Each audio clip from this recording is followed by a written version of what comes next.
Welcome back, people, to the British Fist second Q&A, and we are both dressed in the same clothes because we've just filmed this straight after the first one. Don't be fooled by the editing and the time lapse we're going to be doing in between these Q&As. But anyway, I am Daniel Parkin, Mr. Parkin, of course. This guy sitting next to me is the one and only awesome one. It's MJ! What's up? Oh my god, MJ, that is just getting better and better every week. Anyway, so make sure you guys subscribe to us up above, as MJ is showing you, as usual. Like this video.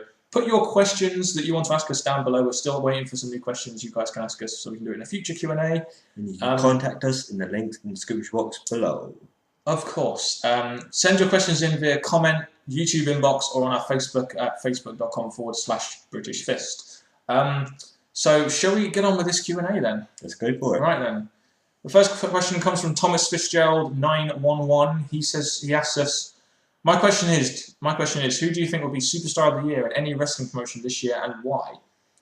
Should we start with WWE and then go with Ring of Honor and then TNA? Okay. The thing I'm going to say with WWE is I do not want to say the obvious ones, based because they've had it, they've done it. They don't need to be proved that they're the best because they're already there. Someone like a John Morrison or R-Truth. Yeah, I like you. I don't want to say a Orton or a Cena or a Miz because they've already gone there and done it.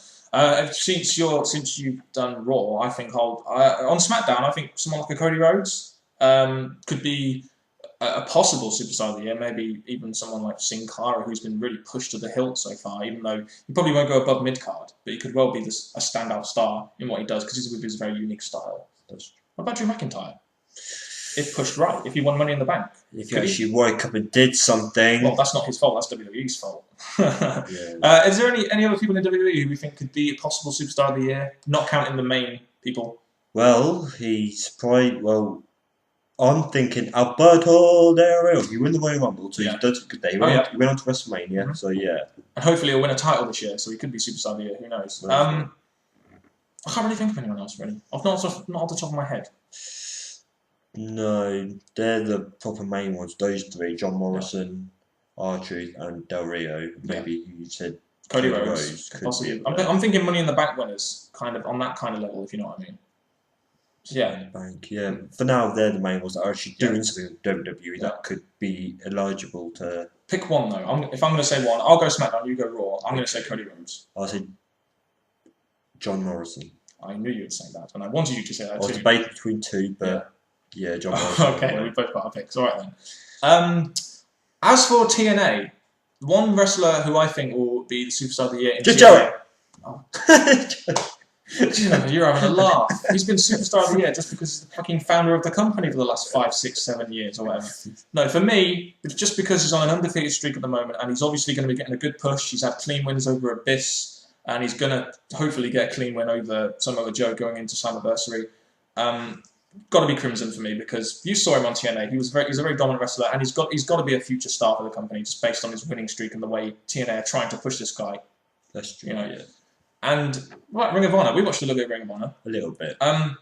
Guys like Davey Richards, like sort of smaller guys like Evan Bourne, like Davey Richards, Eddie Edwards, guys that can do the high flying moves. They're kind of guys that could be Superstars of the Year, based on rivalries and their in-ring ability. So if I was going to pick someone from RH, I'd say Davey Richards. Go for it. Or something like that. Yeah. What about the next question, which comes from John? I can't pronounce his name. John Elderwalde.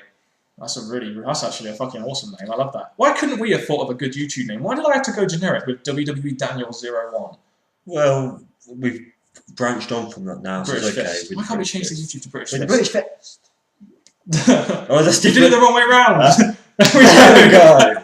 There we go. Anyway, back to the question. John Sorry, I can't go over that. That's just funny. He asks us, who will be WWE's next Undertaker or Triple H / Big Star? Could it be Alex Riley or Mason Ryan, and why? Do you want to start this off on this one? Alex Riley, not this year.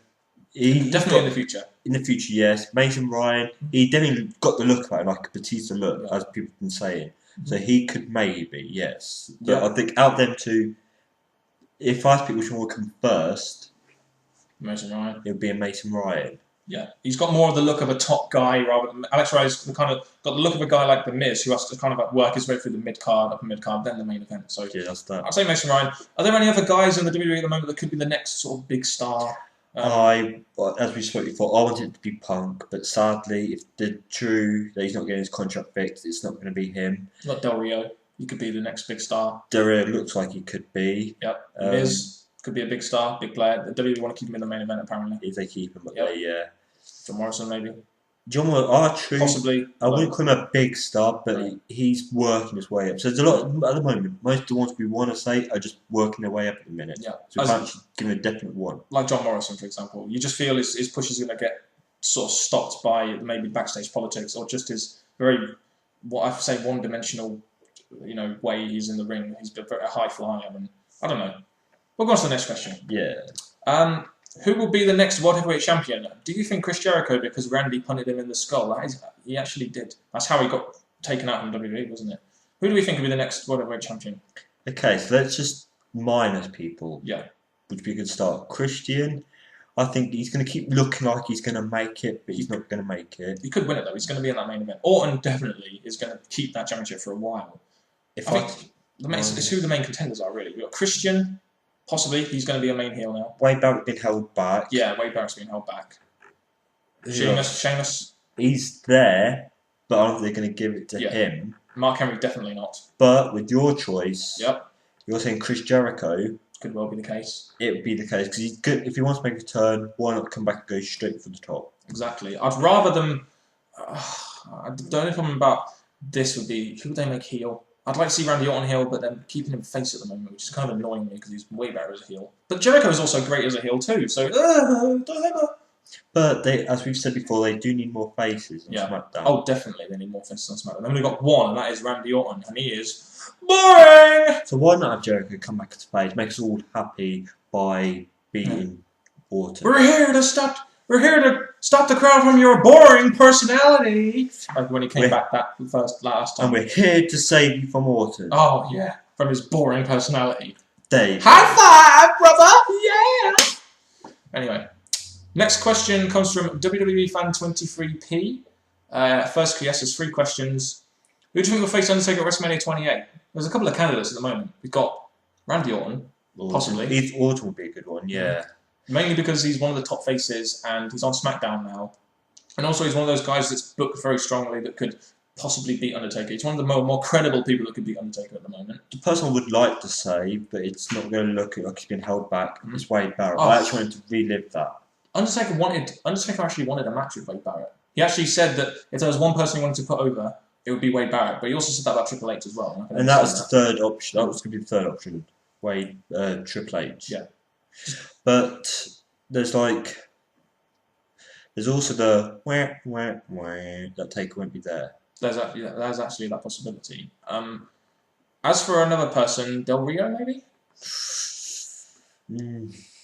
I want to say yes, but no. I know what you mean. I want to say yes too, but part of me is thinking it won't be prestigious enough to do it as a WrestleMania last match. Enough, no. If someone like a Mason Ryan becomes a large enough face to be put over by Undertaker, it could possibly happen. But I don't think it will happen. But if it gets to the point where WWE know they're going to want to push someone like Mason Ryan or Alex Riley, they will probably end up giving Undertaker, only if they're the next sure thing, like a Brock Lesnar or something. Well, again, my opinion, we can name you people, but my option is no. Yeah. Taker's just had it now. I don't know, maybe. What's the future for the mid-carders?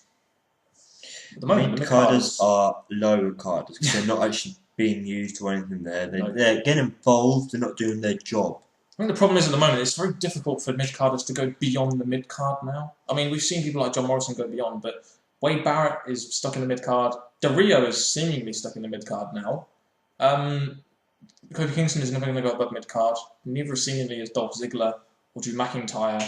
So at the moment, mid-carders, I think the problem with the mid-carders is they're not going above the mid, they're not being able to be pushed above mid-card. And with some of the real good ones, they've been held back for a reason. Like we said, Wade, he's been held by the core. Yep. We've got Mason Ryan, who's been held by Nexus. Punk as well. Yeah. He should be up there. Loads of people should be up there. But most of them have been held back by something. Yeah. As for the future, for the mid-carders... Wade Barrett. He's the future. He's the future, but I'm talking about... What about undercarders that have come up? Like okay, for example, an Alex Riley could come up and be a mid-carder. For a Mason Ryan could be a mid-carder. What about people like that? Maybe the next, like a Tunga and McGillicuddy or Justin Gabriel Heath Slater, possibly. Justin Gabriel. Yeah. Justin Gabriel is a definite, I think, in my opinion. Definite mid-card / other mid-carder. The future for the mid-carders doesn't look the best, but if WWE bring... What about Jinder Mahal? He could be a good mid-carder. He looks like he could be like a next Alberto Del Rio. Kind of thing. Yeah. He plays that non-American gimmick quite well. So, future of the mid-carders, some places are looking bad because they can't really go beyond the mid-card, but some places are looking good. They are bringing through new people, so it's looking okay. I hope that they actually add prestige to the Intercontinental and US title, because that's kind of what they need at the moment, because it hasn't got any meaning at all, does it? But saying that, as much as I want to see the mid-carders grow out of where they are, I'm actually enjoying some of them. Yeah. Yes, because they're good wrestlers. They're trying to do their job at where they're at, but it would be good to see them grow. Yeah, like Zeke versus Wade for the moment. That's one. Yeah. Or Ziggler versus Kofi Kingston, for example. Yeah. One person we saw in the main event in Royal Rumble, now mid-card, but oh well. We go on to the next question. Yes. This is kind of like a speculation question. And I heard Bobby Lashley is signing with WWE. What do you think is the future for him? I don't see him really having much of a future, to be honest. I really don't think Lashley's going to come back. No, neither do I. He's been with WWE once. I just don't see him really returning. I mean, I haven't really heard too much news about it, so I assume he's not going to. I don't really see it. I don't see it. As much as we want to give you an answer, we just don't see it. Can't see it. So yeah, I think that's we've had enough time with questions, and we'll make a new one soon. Good questions, you guys. By the way, man, we're having fun answering these questions, man. And we're doing all this off the top of our heads as well, which is what makes it all the more fun. I'll do that again, and just fun. It's hard to think, Yeah, it's hard to think, especially when you're in front of a camera. Anyway, it's been enjoyable. Yeah, of course it's enjoyable. That's why we're doing these Q&As. Again, make sure you guys put your questions in the comment section below, as me and NJ are showing you there. YouTube inbox us with your questions, or put them on Facebook, facebook.com/BritishFist. That has been it from us. Thank you very much for sending your questions in, and we will continue answering your questions as much as we can, depending on how many we get. Thank you very much for watching once again. I have been Daniel Parkin. This guy sitting next to me has been the awesome one, NJ. What's up? I just wanted you to do that because I was just getting more awesome every time you do it. But anyway, thank you very much for watching again, guys, and goodbye.